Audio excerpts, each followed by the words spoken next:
land of the Darug people, but tonight's a Zoom meeting, so we acknowledge all the traditional custodians and we pay our respects to their elders past, present and emerging. May we, like them, walk gently on this place. So I'm very excited about tonight's presentation because it's an area to which I've spent a lot of time doing research. And we have three fantastic early and mid-career researchers to talk this evening about the work they're doing here at the Institute. So that's Associate Professor Natasha Rogers, Dr Kedar Ghimire and Dr Leigh Nicholson. I will give a quick rundown about the Institute and a bit about the Centre for Transplant and Renal Research, where all this research you're about to hear about tonight occurs. But before I do that, I would like to give a few housekeeping rules. The first is that your microphones and videos will not be active during the presentation. So this means you won't be visible to others on the Zoom call and you won't be able to ask questions verbally. You are able to ask questions using the chat button or the Q&A button at the bottom of the Zoom screen. And if you write questions, you can do this anytime during the presentation. At the end, when we have a question and answer session, I will call those questions out and give those to the researchers and we'll hear an answer. But we do miss that personal interaction. So without further ado, I would like to just have a couple of slides about the Institute and before I hand over to Natasha. Here we go. Yes, so the first thing I would like to mention about the Westmead Institute is it's a multidisciplinary institute and the main focus is on what we call translational research or research that is bench to bedside or directly impacts on patient care. And that's because the Institute came out of the clinician scientists that were working at the hospital across the road. And therefore, we're very much focused on patient outcomes. There are 5 themes, including ranging from infection and immunity. We've got a great team of people here working on COVID-19 research. There's cancer research, cardiorespiratory, and the Centre for Transplant and Renal Research lies within the infection and immunity theme. We're a large institute. We've got over 400 researchers, 130 postgraduate students, and in 11 centres. And we have one goal, and that is to make patients' lives better. So the work you're getting tonight, you're seeing is from the Centre of Transplant and Renal Research. This centre began with myself and David Harris. And before I took on this position, I was Director of Transplantation in the renal unit at Westmead Hospital. I've been very passionate about my research in this area, and it's been focused in 2 areas, really how to make better transplant outcomes for people who have kidney transplants, but also to think of transplant solutions for patients with type 1 diabetes. And it was the research work we did here that brought in the first successful trial of clinical islet transplantation, which will be touched on in tonight's presentation. More recently, we're focusing on precision medicine, where we're trying to make treatments more individual, and that way pick the right drug for the right person first time up and reduce the chances of drug failure or side effects. But without further ado, I would like to hand over to Natasha, who will give her presentation. So over to you, Natasha. Thank you very much, Phil. Thank you to everybody who's taken the time tonight to come and listen to us present the research in the Institute, of which we're very proud, and I'm very excited to be here tonight. All right. So I'm just going to start by introducing myself. I'm a nephrologist, so I specialise in kidney disease. I subspecialise in transplantation nephrology, and working here at Westmead Hospital, we perform kidney, pancreas and islet transplantation, and we're actually the only hospital in the whole of Australia that performs all three procedures. And as Professor O'Connell alluded to just a couple of minutes ago, both pancreas and islet transplantation were developed through the Westmead Research Institute, and the close association between the Research Institute here and the hospital has really allowed that to come to fruition. So we are Australian, if not world leaders in these areas. We're a very, very busy transplant unit. We perform about 120 kidney transplants per year, up to as many kidney and pancreas transplantation procedures, and somewhere between 6 and 8 islet transplants. And as a department, obviously, I'm not the only nephrologist. I have a significant number of colleagues and we work together and we look after more than 800 people on dialysis in the Western Sydney area. And we have lots and lots of people with kidney disease. As part of the other part of my job, in addition to being a clinician, is being a researcher. And I get to work in this aesthetically beautiful building that has lots of great research currently being undertaken.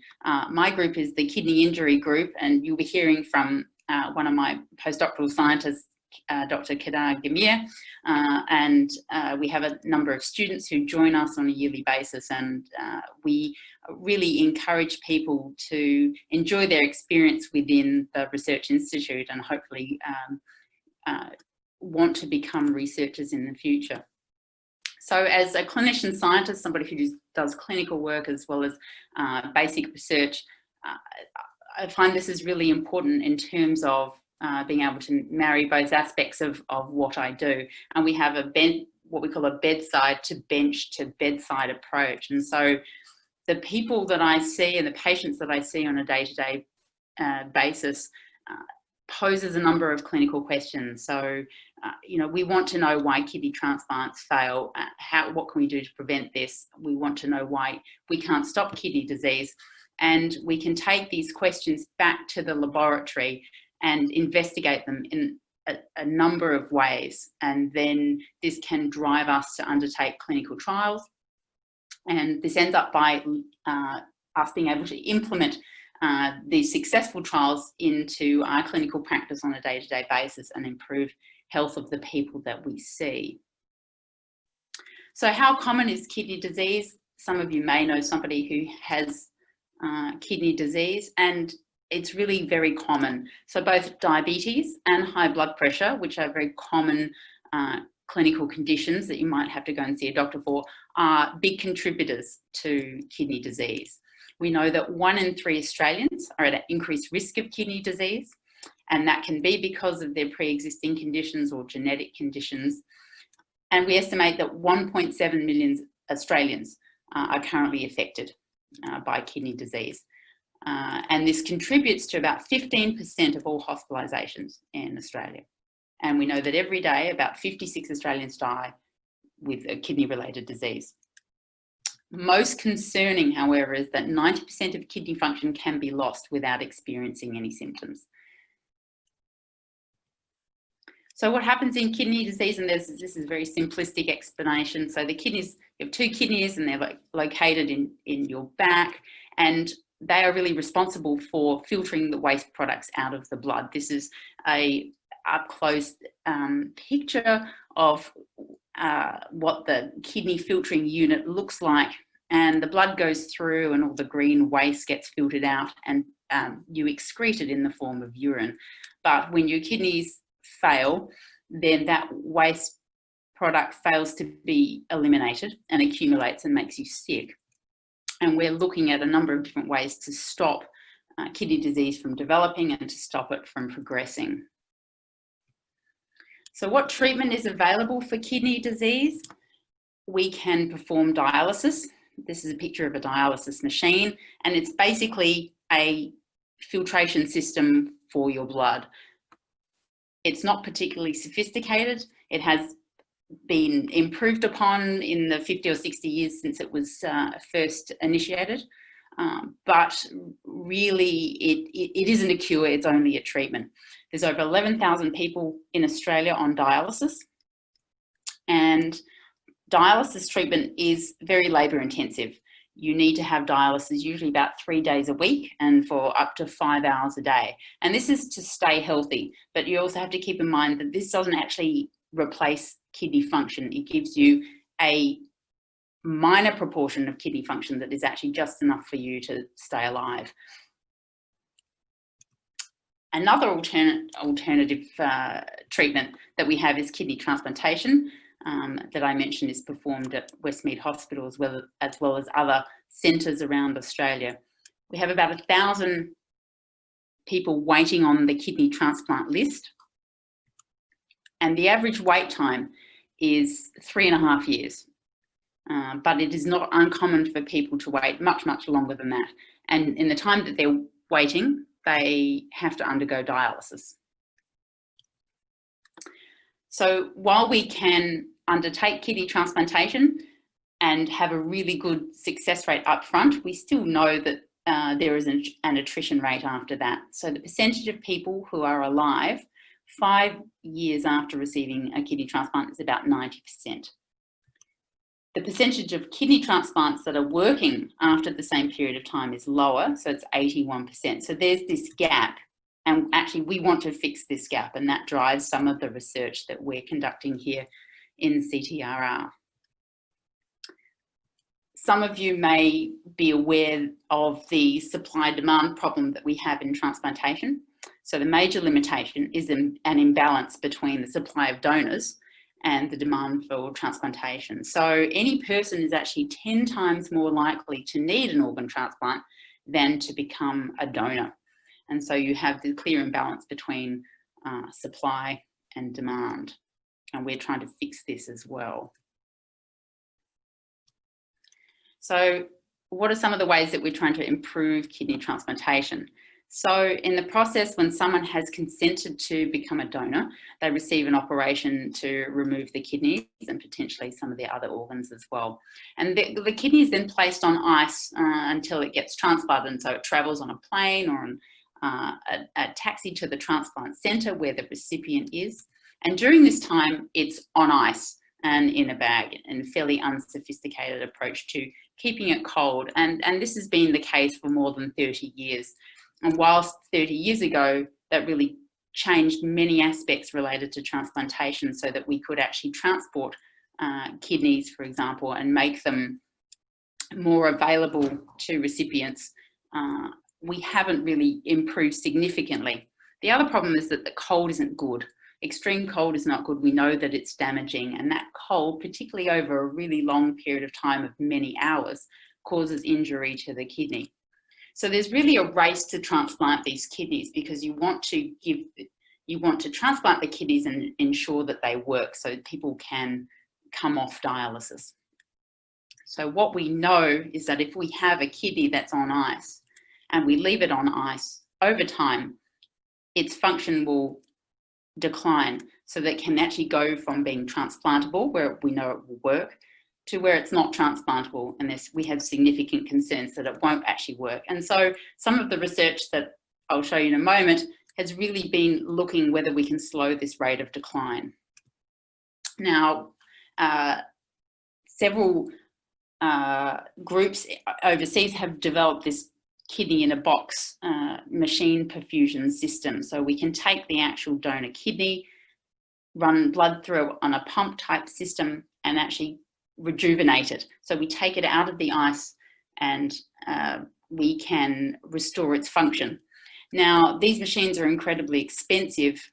We did not have the funds to be able to purchase one, so we made our own, and we scoured the hospital for leftover bits and pieces that, with some help of some bioengineers, we put together with duct tape, and we're actually able to make this machine perfusion system, which is basically a sophisticated pump with a heater. It can provide oxygen, and you can see here on the left-hand side is Professor Wayne Hawthorne, who's one of the senior investigators in CTRR, and on the right is Dr Amar Hamid, who's now a surgical resident, so he's training to be a surgeon. He was our PhD student, and he was really driving a significant part of this research program. And there they are, perfusing a kidney. So what I'm going to show next is a video of what we're able to do. So if I can also mention that, so there we have a donor kidney. So this is from a human. This kidney was not transplanted into anyone. This was a kidney that was not deemed transplantable because it had been sitting in the cold for too long. But we really wanted to see whether we could rejuvenate it with the system. So I'm going to play the video. And what you'll see, you can see the blood running through the system here. And then you'll see the bottom part of the kidney pink up. And which is basically what we want to see. We know that the kidney blood flow is being restored, and we can see that the kidney is able to function because it can produce urine. So a lot of these kidneys were actually able to successfully resuscitate. And we could do various measurements in the laboratory to demonstrate that, in fact, if we had gone ahead and transplanted the kidney, then that they were really very likely to work. The kidney itself is actually sitting in this white plastic container, which we made ourselves using the 3D printing machine that we have here at the Westmead Institute. So just in a pictorial demonstration of what the kidney looks like before and after, here on the left-hand side, we've got a kidney that would otherwise have gone in the bin, so it was not deemed suitable for transplantation, and we can tell that by various characteristics. But during machine perfusion, here's an example, we were able to really pink up the entire kidney, and it was actually ready and suitable for transplantation after we put it on our homemade machine. And in the diagram below, most importantly, we could measure the amount of urine that was being produced and really show that this kidney would actually have worked and shouldn't have gone in the bin. We felt this is really an important progress for us because it would make kidney transplantation more available, could potentially reduce the waiting time. So we think that machine perfusion can certainly improve kidney quality over time so that they work better and straight away. And we also think that this machine will enable us to use kidneys and transplant kidneys into people. And these kidneys previously would not have been considered for transplantation, but we can resuscitate them and make them usable. So more people can come off dialysis and more people can live, have a better lifestyle. We do have some special consideration in terms of people that we transplant. As I mentioned before, we do kidney and pancreas transplantation. So for people who have type 1 diabetes, they can't produce insulin to control their blood sugar levels. Their immune system destroys all the insulin producing cells. There's a lot of complications associated with type 1 diabetes, and that includes kidney failure. And we can treat this by performing a kidney and a pancreas transplant simultaneously. For people who are not eligible for this surgery, we can also undertake an islet transplantation procedure, and Dr. Kedar Ghimire and Dr. Leigh Nicholson will be talking about aspects of this. But in its most simplified form, what we can do is take the pancreas and isolate the insulin producing cells and then basically transfuse those into somebody who has type 1 diabetes and cure them and get them off insulin. And that's another exciting procedure and some research around that we're undertaking at the Westmead Institute. So I'll leave it there and hand over to Dr. Ghimire.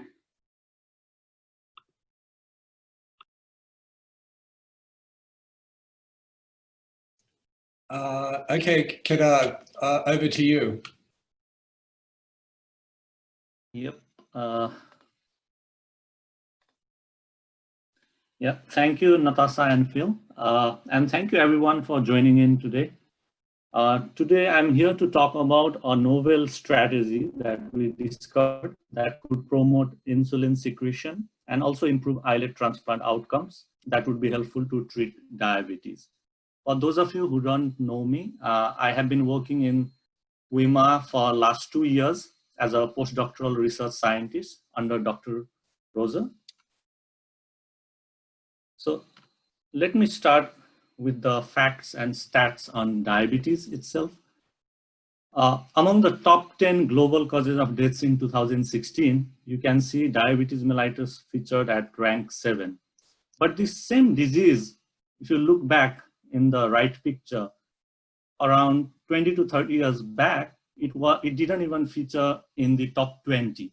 So you can appreciate the calamity that this epidemic is going to bring in coming decade.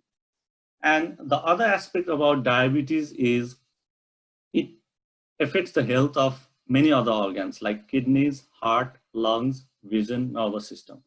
So we believe by preventing diabetes or treating diabetes in time, we could minimize or even avoid all of these systemic complications related to other organs. So can we do something about it? For that, let's understand the disease first. So diabetes is broadly classified into two types, type 1 diabetes and type 2 diabetes. People with type 1 diabetes, they don't produce insulin. And islet transplantation has emerged as an effective therapy, treatment therapy for this procedure. As Natasha briefly mentioned, what we do in islet transplantation is to isolate islets from a donor pancreas and transplant them into the recipient who is diabetic.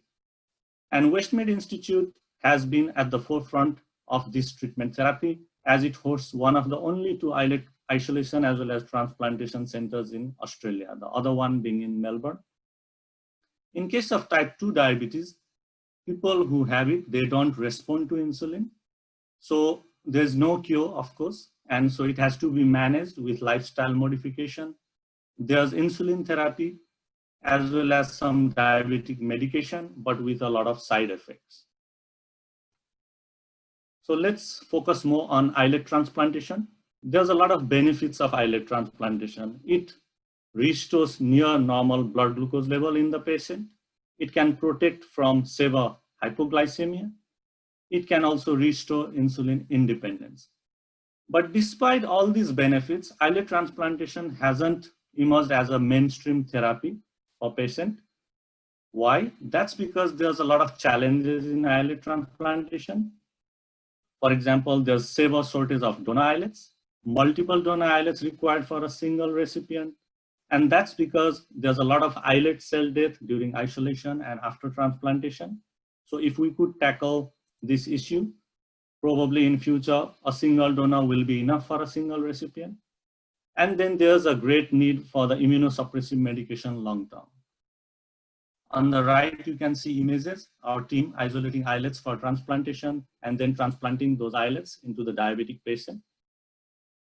So in this context, we have been working on a signaling pathway that involves a protein called CD47.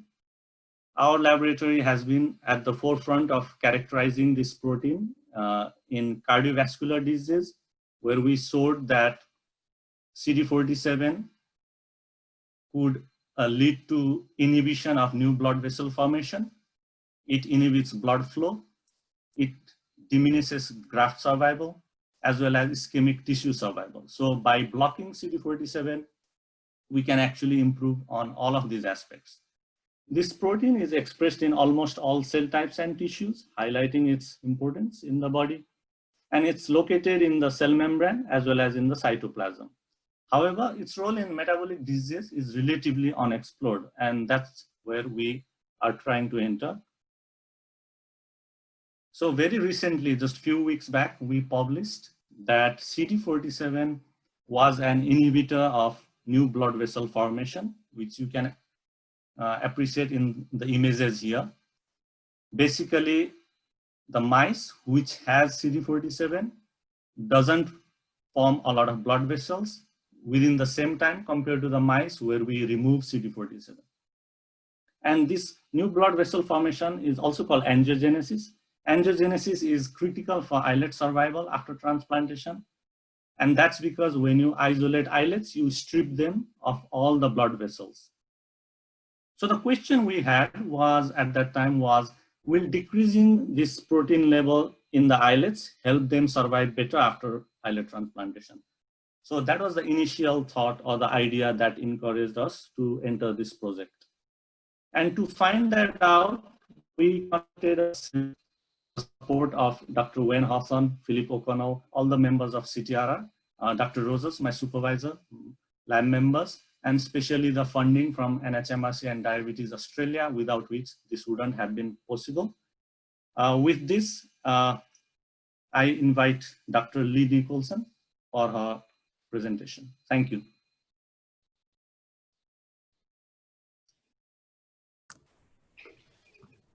Thank you, Kedar, for that. That's a really great presentation and a good example of some of the work that we're doing up here. So it's these steps, these little steps that get us to understand the biology and bring us to much better treatment. So I'd now like to hand over to Leigh Nicholson. Leigh came to us after completing her PhD, and she has some great technical expertise. Besides rock climbing and helping us in the SES, she is also very good at imaging and technical imaging skills. And that really makes us understand better what we're all trying to study. So Leigh, without further ado, over to you. Thanks, Phil, and thank you to everyone who has come out tonight, and also all the work that has gone into this. So my name is Leigh Nicholson, and as Phil mentioned, I'm working as a postdoctoral research scientist in the CTRR group for about 2 years now.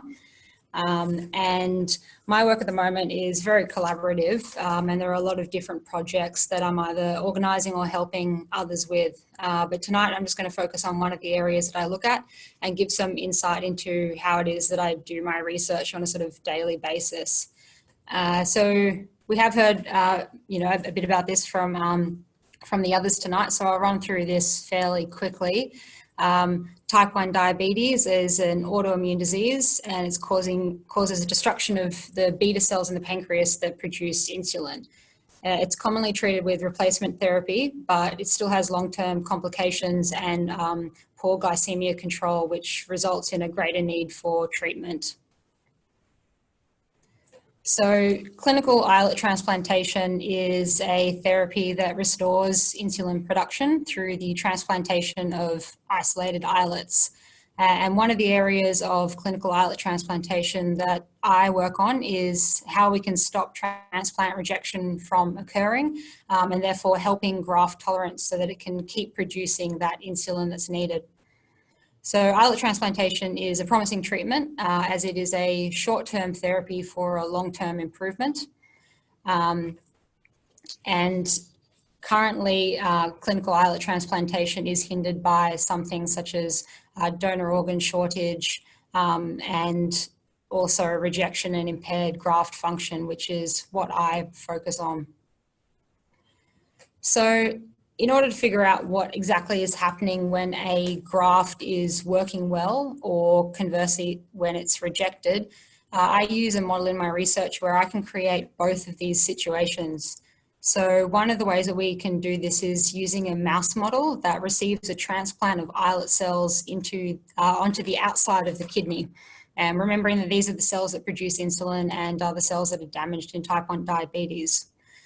So what we'll do is we'll then give different groups different treatments. So I have a group that I know is going to reject that graft, and I also have a group that I know is going to tolerate it. And the reason I do this is because I can look for those differences between the two groups and try to figure out what it is that's happening in the one that's tolerating and the one where that graft is rejected. So for example, as you can see here are some of the images where I'm looking at this model. And from a tolerant and a rejected graft. And on the left here, you can see that all of these brown staining cells, just sort of on the outside of the kidney where the islet cells have been transplanted, they're coming up positive for insulin. So these are insulin producing cells. Whereas on the right here in the rejected graft, we no longer have any of those insulin producing cells. And I can also see that there's quite a lot of immune cell infiltrate into the graft area. And the times of post-transplant that you can see down the bottom here, this is also important, and that's because we generally see a different immune response depending on the time after the transplant. So we can get a clear idea of the actual timeline of response in a tolerant graft or a rejecting graft. So then the thing that I am interested in is what's the difference between these two groups? and what kinds of cells or marker expressions am I going to only find in the tolerant group and vice versa. And we have a range of techniques to try to spot these differences. And the main ones that Phil mentioned before that I use are imaging ones. So broadly speaking, I'm looking for immune cells or white blood cells, and that's because these are the cells that are responsible for rejecting things in the body. And this is obviously a great function for our body. And you probably have seen things in the media recently talking about promoting immune response. And these cells are defined by lots of different things, such as what their role is, what other cells they interact with, when they appear and disappear, and what they respond to. And they can be broadly split into lots of different groups, such as T cells, B cells, macrophages, and NK cells. And all of these cells are different because they express different markers either inside or on the outside of their cell membranes. And we look at all of these cells here, but recently I've been focusing on T cells, and I'm not going to go into too much detail about the markers or pathways involved, but one of the things that I look for are changes in T cell expression. And these cells play a crucial role in the immune response, so they're a good indicator for change. So how do I look for immune cells that are invading and either helping or wreaking havoc in the grafts? So one of the techniques that I use most is called immunofluorescence microscopy. And for this experiment, let's say I'm looking for cells that are expressing one of the T cell markers called CD4. So I'll take my microscope slides, which have my graft tissue sections on them, and I'll incubate them with something called the primary antibody. And in this part, the antibody is going to stick to the outsides of the cells that are expressing CD4. Next, what I'm going to do is I'm going to stain that again with a secondary antibody. And this second one's going to attach to the first one, except now I've got a little fluorescent marker that's attached. So what this means is that when I then put it under a microscope that uses specific lasers, these CD4 cells are going to come up with whatever it is that my color of my fluorescent molecule is. And for the colors, I can pick maybe 3 or 4 different markers to look at any time, just so long as my colors don't cross over too much on the wavelength spectrum, so I can still tell them apart. So here's an example of where I was looking for some CD3 and CD4 cells in an islet graft on the outside of a kidney capsule. And everything that you can see here that's blue are just all of the different cells. And then my CD3 is coming up as green, CD4 is coming up as red, and anything that's having both of those at the same time is coming up as yellow, because that's just a mix of the colors. So using these 2 colors for any antibodies, I can look for 2 different cell types. And this is important because some of our previous work has shown that there are some specific T cells that appear to be helping graft tolerance. So much so that when we get rid of them, the graft then rejects. So tracking these cells is a really great way to have a look and see what's going on. And using this technique is really efficient for this kind of experiment, because using imaging, I can still see the location of these cells. So in this image, you can see that this is the graft area that I've highlighted and the immune cells that I'm staining for. And then the kidney proper is sort of up and out of the screen here. And when I stain for different markers, I can also look for where the colors are staining on the same cell. And this gives me more information, because then I can go do statistical analysis and quantify and count the cells of interest. So fluorescence microscopy is really great here, but it is limited by the number of markers that I can look at. And immune cells are quite complicated in that they can often be characterized by the expression or the lack of expression by multiple markers at a time. And this doesn't work so well with fluorescence because you're limited by the wavelength of colors. So you can only see a color well if it's not going to be interfered with by another color. So for example, I can tell the difference between red and green really well, but red and pink not so much. So one of the things that I'm working on at the moment is a new technique that's come up with an alternative to this. And instead of using fluorescent molecules attached to those antibodies that I mentioned before, I now use heavy metal isotopes. And instead of differentiating by a wavelength, I'm now using the weight of those heavy metal isotopes. And since there are more heavy metal weights than there are discernible wavelength colors, I can stain for a lot more different immune cell markers at one time. So I can now stain my section with heaps of different markers, instead of just a few, which I was previously doing with fluorescence. And it's a relatively new technique, but it's been incredibly useful so far. So here's just an example of me using that technique so far and comparing those different groups again, where I've been able to take the same section from 3 different groups, where naive on the left is just the samples that haven't had any transplants, and then the rejection and tolerant groups that I mentioned before. And for each section that I'm just currently showing here, I'm only showing 4 out of many different markers that I've stained for. And this has been an incredibly helpful technique because it means that I can categorize these immune cells even further than I was able to do with immunofluorescence. And there's still a lot of work to do in improving this technique because it's so new, but it's already been giving me so much new information. And if you have a look at these images here, so as I mentioned before, each blue dot here is one cell. And then if you imagine that I've stained every single cell in these images for maybe 10 or 12 different markers at a time.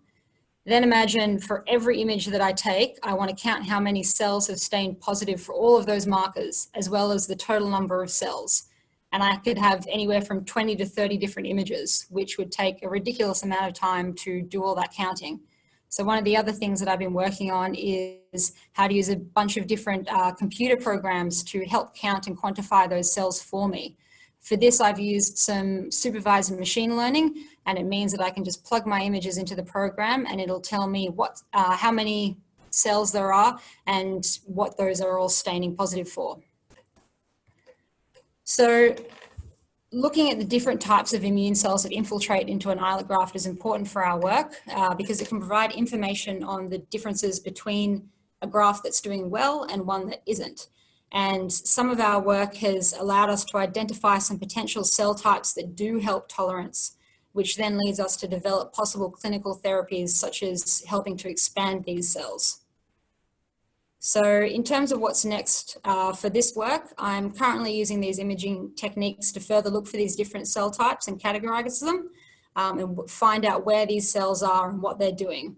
And doing this could potentially lead to improving these clinical therapies by giving us possible targets to either help the good cells or block those bad ones that are aiding in graft rejection. So here are all the people that have helped me with all this work and contributed to these different projects. Thank you for listening, and I believe I'll be handing over to Phil now for Q&A. Thank you, Leigh. Yes, so you should see at the bottom of your screen a tab called Q&A. And if you'd like to type your questions in there, then we'll have a go at answering them. So while people are doing that, I probably might put in a question, and maybe if I could ask a question of Natasha. So in your work, Natasha, I noticed and I remember when I started working in transplantation, and they take the kidneys and perfuse them with the cold fluid and then put them in a bag, and it would often be 12 or 14 hours before they were used. It was quite amazing that they worked at all.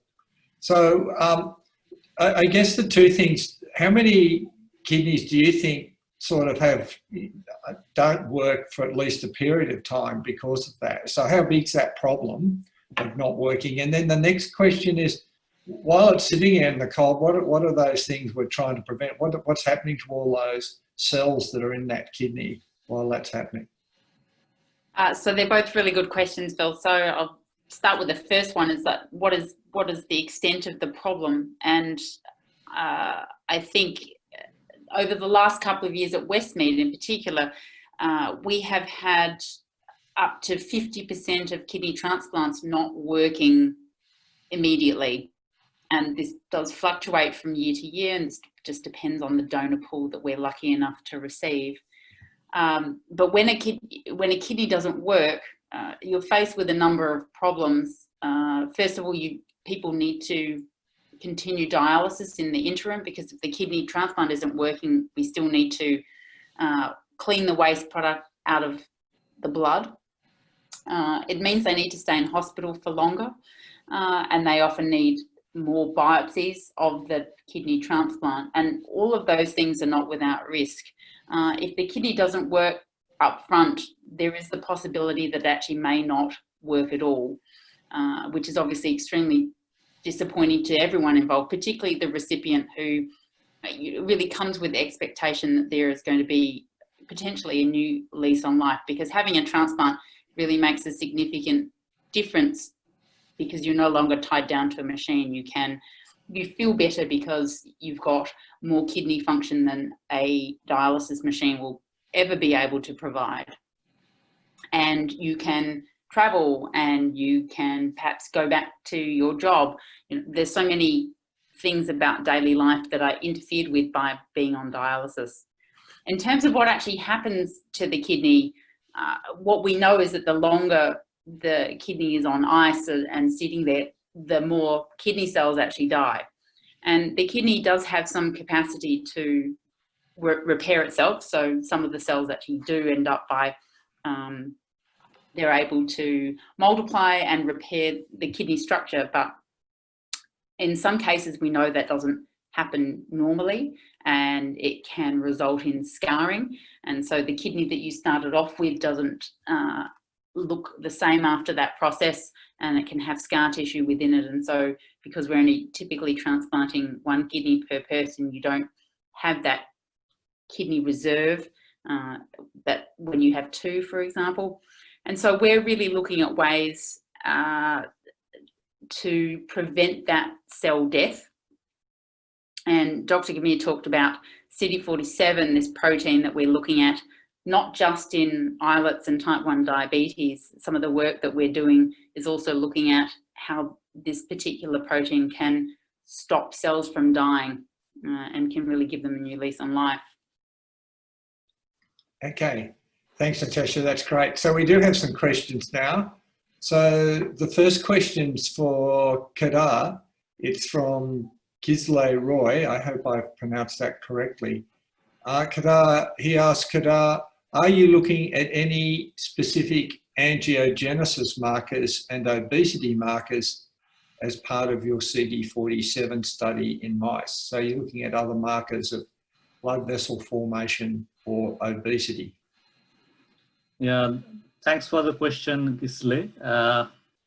Actually, you know, we saw that effect of CD47 on angiogenesis, and that triggered us to check its effect in islet transplant outcomes.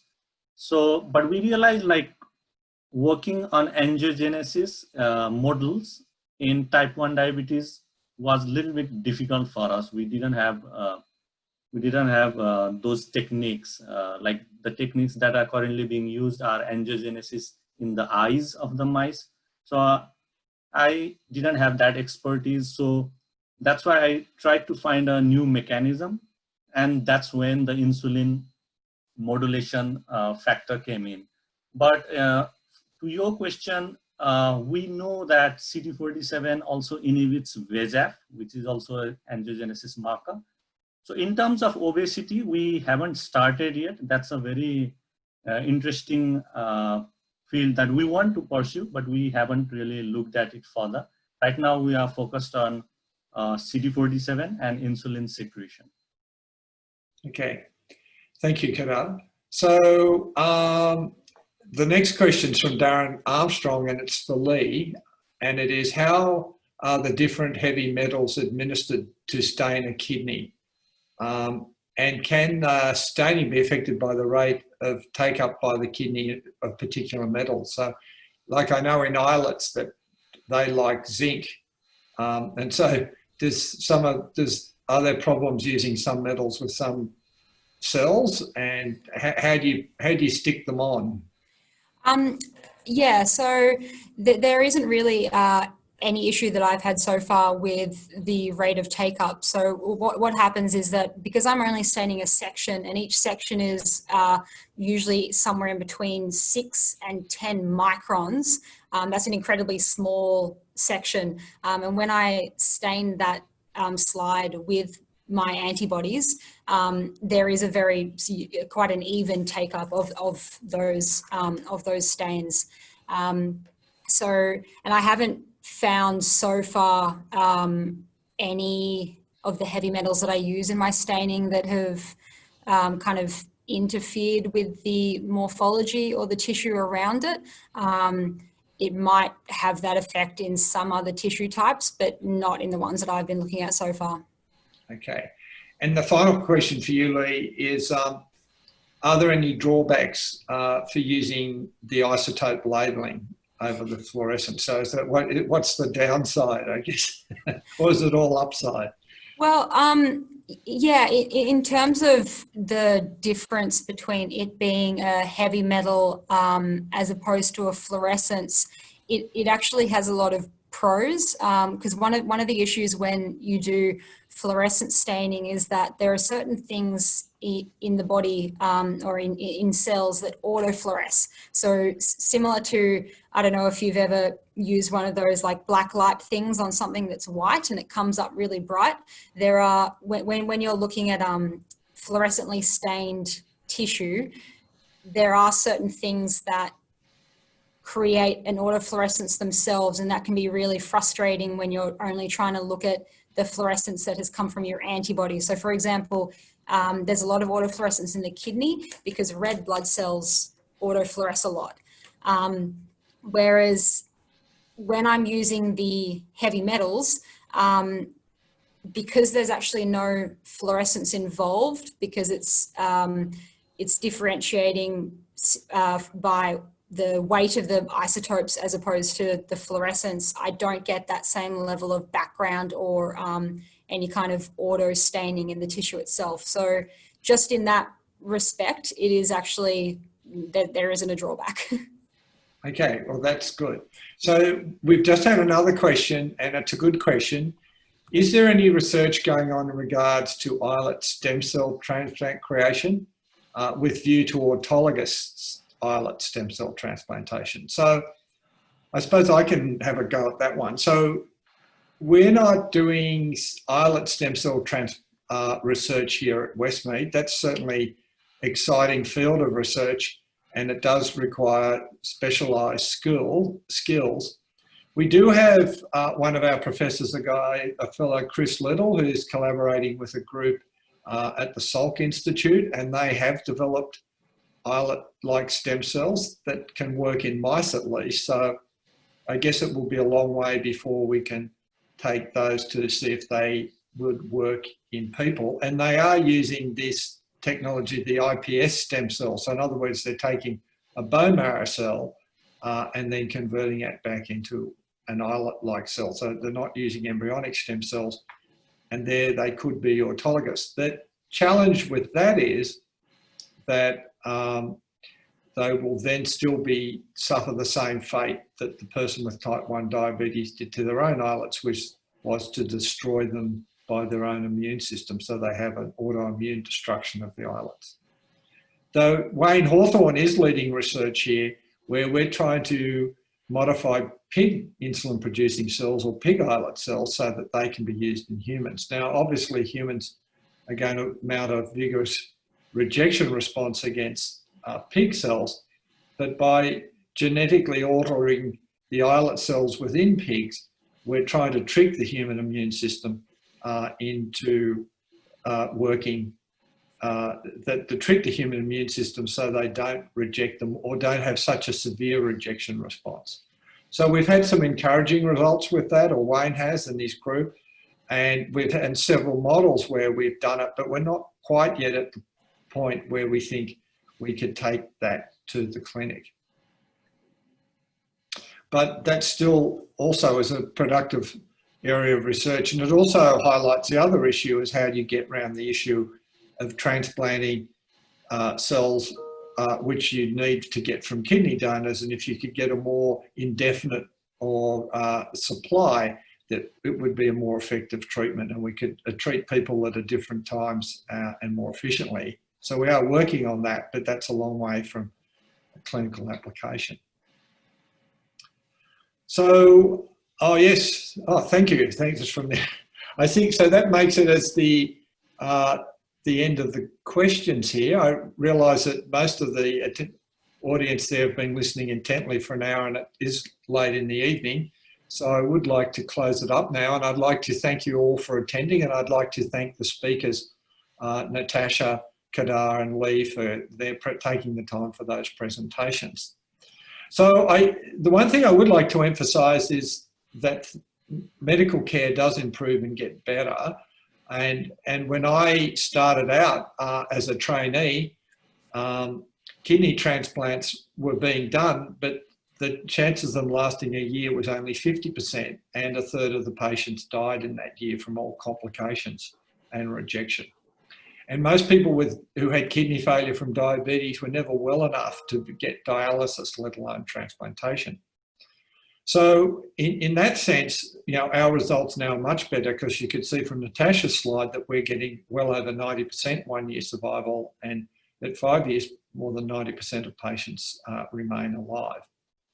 So the other thing that's improved is the skills and the technology. So when I was starting research, it was hard to study one gene, and now we can look at 40,000 genes in one go. So these new technologies and the technologies that Leigh showed you just makes it a lot easier to ask difficult questions. So, but if we're going to improve health in the country, be it in kidney failure or diabetes or cardiovascular disease, we need medical research, because that improvement we've seen in transplant outcomes has come through research. And if we want our children and our grandchildren to have better healthcare and better outcomes than we had, we need to invest in research. So the things you need are bright people, very sharp technology, and long-term solid investment, so people can make a career out of this and improve patient outcomes and improve the health for all of us. So WIMR is one of Australia's leading research institutes, and we look at a broad range of research. We've been very successful in attracting government funds, both NH and MRC funds, as well as funds from other organisations such as the JDRF, and also internationally, like even getting money from the European Union and the NIH. So we are successful at that. But if we're going to continue, we do need to attract funds from outside that source, and we need your continued support and philanthropic funds if we're going to deliver these outcomes and attract the bright young people into medical research. Because I think COVID-19 has taught us that you really do need bright people in research if we're going to go back to leading normal lives. So if you're interested in donating and supporting our work, I'd encourage you to donate online at westmeadinstitute.org, or I'd like you to call us on 8627 3000 and to speak to one of the WIMR Foundation team. We'd love to hear from you and talk about the various ways you can support us and tell you about the great work that's being done here. So please visit our website. When things get back to normal, we hope to be having tours and inviting you back to speak to researchers in person, where it's a lot more informal and you can ask a lot more questions. So until next time, thank you again for joining. I appreciate you taking the time out of your busy day to listen to what we're doing. And I hope you have a lovely evening, and your family and yourself remain well. Thank you very much.